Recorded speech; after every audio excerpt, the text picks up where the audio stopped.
Nyonya tak sangoni. Tak sangoni iki lho nggo tuku bobok.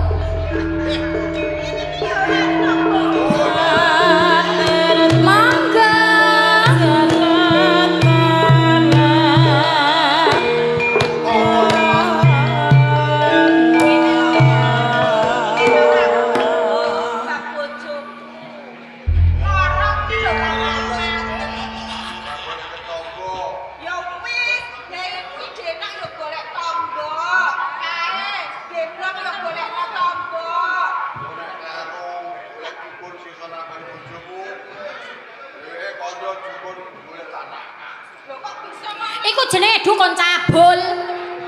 Apa nyarani ngono kok angel meneh. Aja ngene. Aku tau ngene meteng. Iye. Padha-padha ngurmati wong loro. Lho, kok padha ngurmati wong loro senara sapa, Kak? Krungu. Waduh, krungu. Adikku watu gunung loro. Anak watu gunung ya lho. Cara apa, Kak? Beda karo loro bojomu. Bedane apa? Bojomu ora angel tambane. Iya. Adikku watu gunung wis rontok-rontok tambane teko. Oh, dadi wis arep mati yo, Kak. Mesti. Ora karo.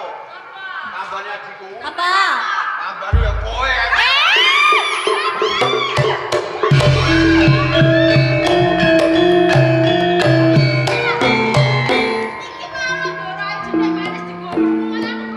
Ya kowe tiwas wedi lah ya lolek-lolek kaya timba kok. Lah ya ayo ndak tututi kok malah kesuwen.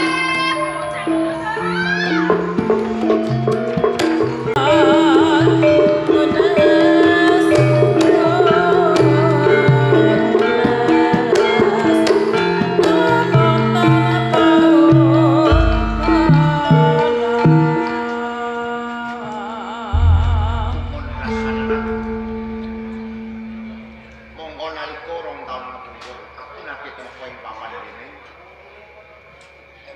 Aku bisa ngarani yen bisa Prambanan iki bisa kang rakyat. Spesial aku mancake skill kuwi bisa Prambanan. Nalika rong taun kepungkur ketemu bocah padha jejingkraan. Sabda ketemu lan pawiman sumanak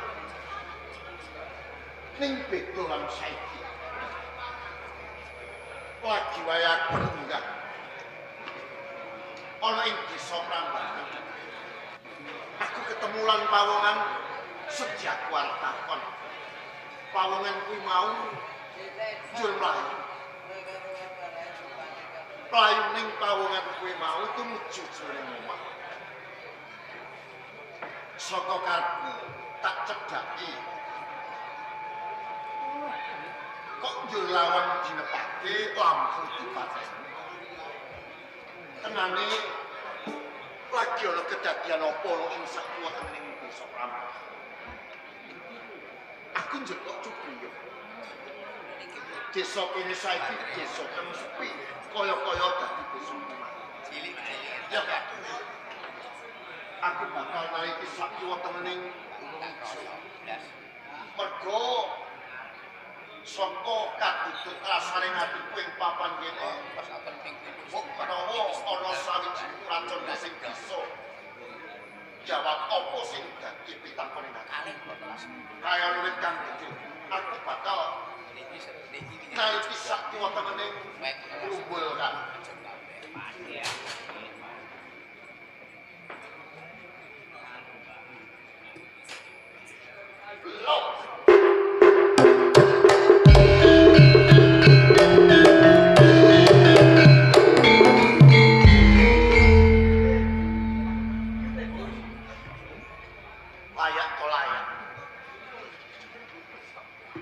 papan gini dadi papan kang wingit lan sepi.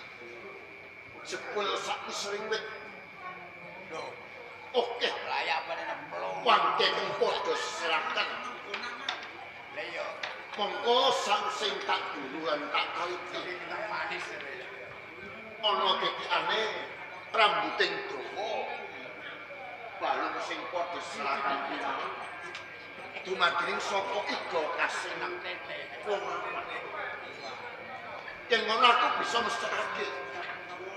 Yen ing papan kene mentas wae lagi ana kedadian roh bisa mati. Kaya ana kopi, Mang. Ning kae sing prawan. Jur.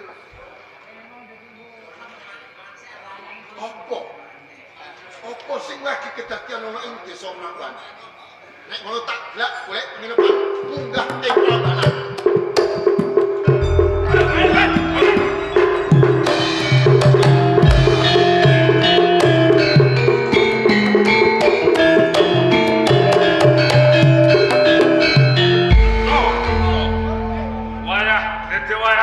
Wani dilajikan oleh papan gini. Cedok yen iki sing nyolong lawan-lawan ning Prambanan. Sarah. Aku pentakon kawan. Nganti aku ana tumondone gunung Ijo. Mergo aku golek malih. Prawan-prawan Prambanan akeh padha ilang. Aku bisa duduk paupon yen kowe malingi prawan-prawan Prambanan. Nuwun mangke. Sedulur, dereng kemawon panjenengan menika srawung lan kula. Ning gene apa panjenengan sampun ndak kok. Nek kula niki sing nyolong prawan-prawan, kula niki kok bingung. Kapinujon kula menika liwat ing papan mriki. Tranipun sinten to panjenengan bekal? Nganti aku gak kok lawan kowe. Mongko ning papan kene kowe wong kaejenan. Mergo dina iki Prambanan wis padha kelangan. Sing dicolong ora mung bondo donya, nanging sing dicolong kuwi prawan. Mula yen kowe kepengin ngerti ning kene iki aku jaga kawan Gagak Ijo. Aku pengen ngerti. Sopo kang dadaramu kanthi kowe cumono ora gunung. Kakang Gagak Ijo lan Kakang Boros. Dipun wanaken kula maesa jeneng. Maesa jeneng. Nggih. Maesa jeneng saking Songi. Kula kalebet yang kayang kabur kangenan mboten gadah papan lan dina. Cekok. Cekok. Wong dheweke ora duwe papan dunuk. Mergo ngene. Akeh prawan-prawan Prambanan. Ilange kuwi yen digawa munggah ana gunung Ijo. Tamong sing tumondok ana ning gunung Ijo mung pawon ya mas seneng. Lho ngene tak dakpo nyolong prawan kok moh. Kakang Gagak Ijo lan Kakang Boros. Ampun kesusahan nggih ndak kawan. Saestu kula niku kapinjen lewat wonten ing sak ngandhapipun gunung Ijo. Sedyane ngati kula badhe munggah wonten ing Prambanan golek panginepan. Dereng kemawon kula dumugi ing desa Prambanan kedadak wonten mriki panjenengan kekalih ndakwa nek kula niki sing dadi maling prawan-prawan Prambanan. Apa kowe percaya? Aku ora percaya. Semoga ora percaya. Maling aku pati jaran bakal kebak. Bakal kebak Yen kowe ora ngaku bakal tak loro napa. Dos pundi kula ngakeni mongko selak raosing ati kula niku mboten maling. Kula niki mboten tumindak mboten. Kaya ana buktine. Balong-balong padha serah. Kaya balung menungso. Mongko ing kapan kene kowe ra duwe papan dunuk. Kowe kaejenan, bener. Cekok iki malih. Aku dados panjenengan meksa nek kula niki sing dadi maling. Nggih, kula akoni. Lah, kula sing dadi maling. Kaya ngono mau wis enak. Janjane aku pengen takon. Nganti maling perawan ki janjane mbok ngopo? Kula nyolong perawan niku karep kula tuwek ben mati. Mengko nek dadi wewetan ben nuwek sampeyan kekaten. Malah sansaya sembrono. Wis, ini wae. Piye? Piloro wae mawon iki. Lho, maling ora mbok piloro masan saya ndodro. Yo. Hey!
Wonten maling, Bapak. Maling. Menika Memang itu Gimana ana maling? Maling. Bakal tak cepeng lho. Malah sampean mak betunduk dadi pengalaman kula. Menungso kok dibedundak tundukne. Lah lajeng pripun? Ayo menika panjenengan. maling. Badhe kula cepeng jenengan mak betunduk wonten ngajenge kula. Pun bapak sendiri sampeyan semikir kemawon. Bocah niku pun godhot saya satu niki mawon. Kowe bocah enom. Kowe bocah enom dibutuhke warga desa. Nek pancen ana maling, aja kowe. Ajeng sinten? Iki nanging wewengkon wonten ing Prambanan menika kagungane Kakang Kembar. Nanging kula kapatah kung supados jadi dateng rono ning Prambanan. Lang kondang. Aji. Aja kegelutan, ndak wisin-wisine. Mang, pripun? Endi malinge? Menika. Napa? Cek kowe. Endi malinge? Monggo menika. Sampeyan nak bumi mboten wantun mikir kemawon. Eh. Kula ingin baliku cocok kalian Mang tresno. samu wong tuwa mbok cengkiring padane kucing kok ya. Lho jenengan lho Pak. Medal kemawon. Osek. Iki malinge. Menika leres. Maju. Nene carane ngurus maling. Rati Solo. Kowe maling. Oh dudu. Sampeyan iki pripun to? Tak takoni. Kowe maling.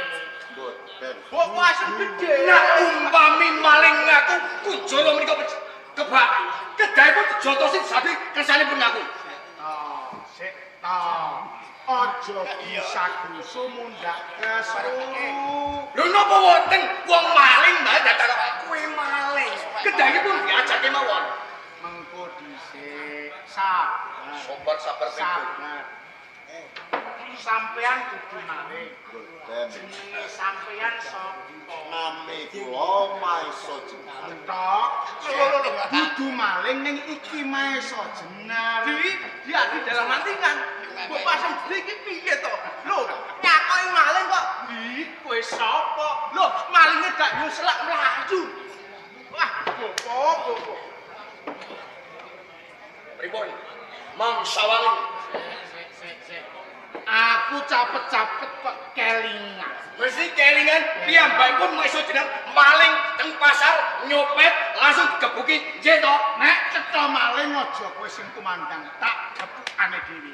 Ning mengko dhisik enteni Maesa Jenar iki. Cik.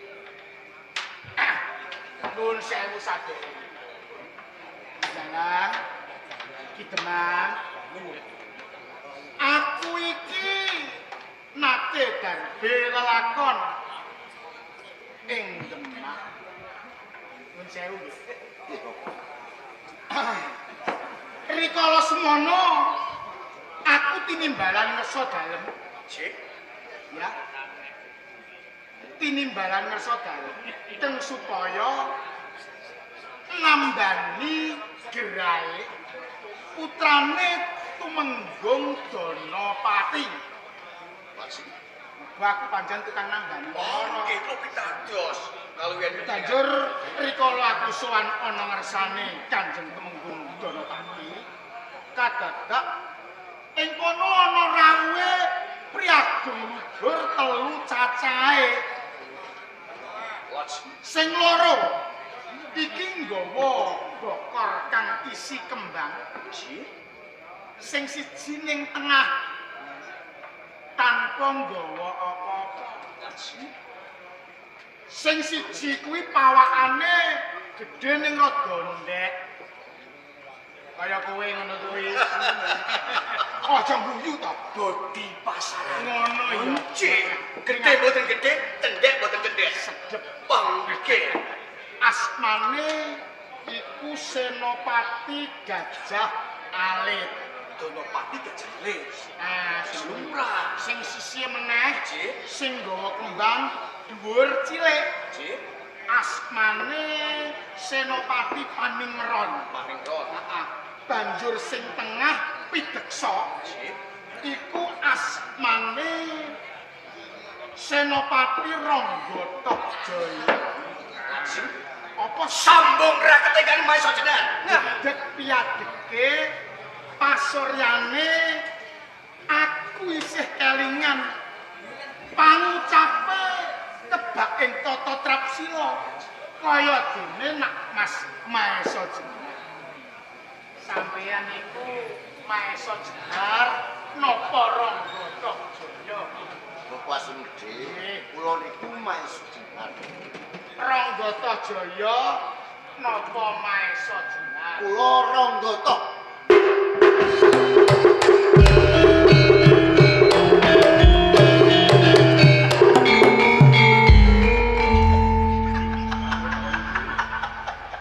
Bocah kok cengengisan. Kula niki mboten cengengesan. Kula niki kumujeng. Lho nakoki maling kowe Ranggata Jaya apa kowe iki Maesa Jenar? Lho, sampeyan iki lho mung sampeyan gagasan-gagasan. Coba itu. Umpami piye pun Ranggata Jaya. Menika salah satu dari Senopati wonten ing Demak Bintara. Kedahipun sandang kagem-agemanipun salut megar. Lho ora anu sedaya Senopati Ranggata Jaya. Lho sandang penganggone kok wong nyuluk kodhok kuwi bener Iki kok ora percaya karo wong tuwa. Kula mboten pitados. Ndara Ranggata Jaya. Bapak Sumedi.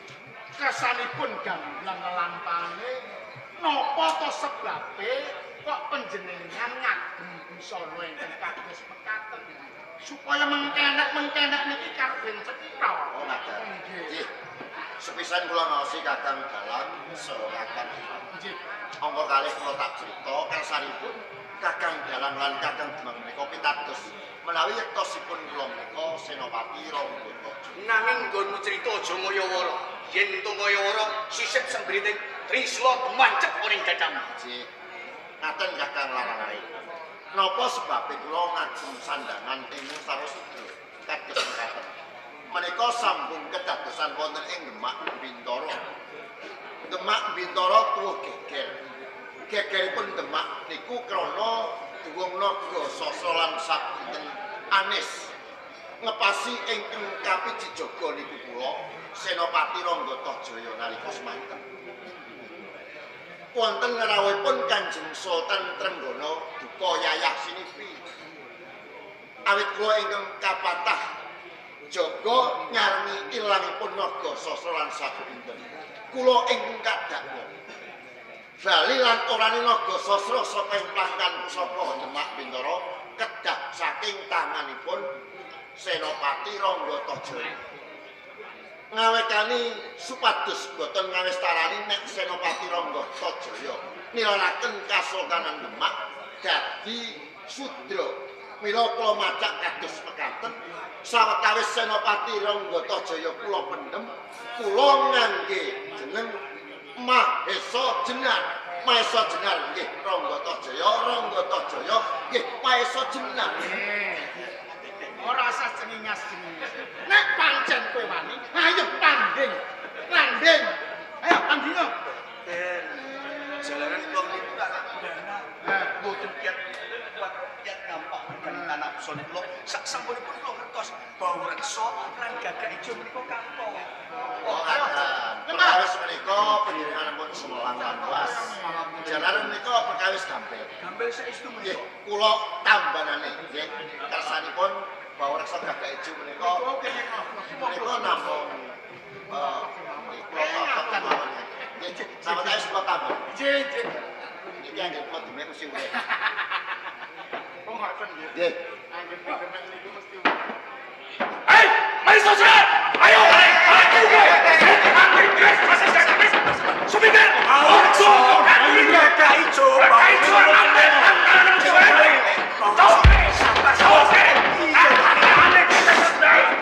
Wong ki wong yo sing sabar.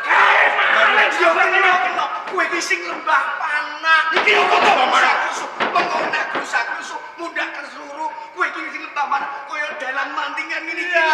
oh, duwes gede dua, apa iki mau cedek? Iya, aja. Kowe mbok Iya, kok gak jagoan aja. Mbok sing sabar koyo dalan mantingan. Iku maling kok. kowe iki nyenani sapa? Bau reksa gagak ijo. Ora kon sing sabar koyo dalan mantingan. Ngono. Sabar niku. Panjenengan niku menika cetha pun malinge. Wis to, Kakak Ijo. Dipun. Tau reksa. Kowe mengko nek ingih kaya wong loro iki mbok. Lho kira kenapa? Ingkang pripun? Panjenengane iki dudu Maesa Jenar iku mung jeneng sesimlon Samaran. Ah, bebakan mesok sendiri jeneng mboten napa. Sing bangun iku paling mas. Iya. Gaya gak jane. Sabar. Apa dupete gede dhuwur? Kene gagari coba orang nganti katamu. Aku percaya nak sangar kuwi sakloro gagak ijo karo bangsa. Mergo brengosmu sak kepel karo. Ning sing sabar, ora gedhe ning brengos nanging kowe nak umpamane engko ngerti sapa sejatine sedulur Maesa Jenar mengkeret ngono emu. Lajeng sinten mesok jenenge kok? Kowe ngendero Nggih. panjenengane iki satemene Senopati Demak Rangga Tokjaya. Ayo. Akeh nek maju. Kira-kira brengos wani apa ora? Ayo wani. Menika Senopati saking Demak. Wani ora. Punten. Wong ki ora usah dadak plekentuk kaya kodhok ditaleni. Wong mboyo sing lembah manah kaya dene dalang mantingan sing dene Subasita, sing dene Unggampuk. Ora kaya kowe kuwi ora duwe belas babar bisa. Kowe iki nuturi sapa? Ngomong kae Mriki tak karo kira mriki. nuturi awak. Apa teman kok sajake ana sing arep kandhake? Nggih. Sak sampunipun kula midhangetaken kahanan ingkang kados mekaten. Mbok menawi saking kemanggih nggih. Langkung prayogi mbok menawi rerembakan menika wonten ing Bandah Desa kemawon. Lah iya, kowe kok ora ngeleh. Kowe iki gak sopan. Niki ra wonten bersih desa to. Lah, terus kesan wonten ing Prambanan nggih mawon. Golek pilek kayup. Ah, nggih. Ngaturane kula sepantos ayo.